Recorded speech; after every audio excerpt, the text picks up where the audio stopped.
Hello, good morning. मी स्वप्नाली. स्वागत आहे तुमचं माझ्या आजच्या व्लॉगमध्ये. मुलींना हेअर वॉश म्हटला की निवांत वेळ काढून किंवा काही तर आठवड्यातला एक दिवस ठरवून त्या दिवशी करत असतात. उठल्या उठल्या आधी केसांना ऑइलिंग केलं कारण आज हेअर वॉश करायचा होता. ऑलरेडी उठायला उशीर झालेला त्यामुळे पटकन नाश्ता आणि घरातली अर्धी कामं करून घेतलीत आणि मग हेअर वॉश केला. गडबडीत आंघोळ करून आले आणि केस अर्धवटच सुकले होते. तसंच त्यांना सिरम लावून घेतलं आणि पटकन तयार झाले कारण मला भाजी आणायला जायचं होतं आणि ऑलरेडी मला खूप उशीर झाला होता. पटकन जाऊन भाजी घेऊन आले आणि आंघोळ करायची होती म्हणून अर्धवटच कामं केली होती. त्यामुळे बाकीची कामं तशीच होती. आंघोळीला जायच्या आधी मी काही बेडशीट आणि ब्लँकेट भिजत घालून गेले होते. भाजी घेऊन आल्यानंतर मग पहिल्यांदा ते ब्लँकेट्स धुतले.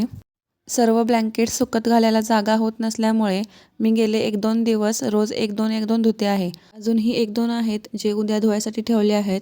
आता सर्व धुवून झाले की मग एकत्र सर्व पॅक करून ठेवता येतील. आता हे सर्व ब्लँकेट्स काय आम्ही रोज वापरात आणत नाही. कोणीतरी घरी आलं तर तेव्हाच ते बाहेर येतात. पण एकदा जरी वापरले तरी मी तसेच ठेवत नाही. पूर्ण धुवून ते पॅक करून मग ठेवते. मग त्यांना घाण वासही येत नाही आणि नेक्स्ट टाईम वापरताना मग बरं पडतं. त्यानंतर आज माझे 2 पार्सल आले होते.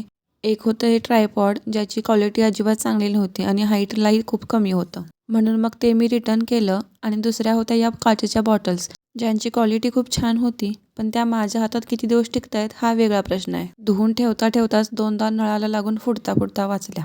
आज रात्रीच्या जेवणात मेथीची भाजी, शेवग्याच्या शेंगा आणि डाळीची आमटी आणि नाचणीची भाकरी असा सिंपल बेत. बाय.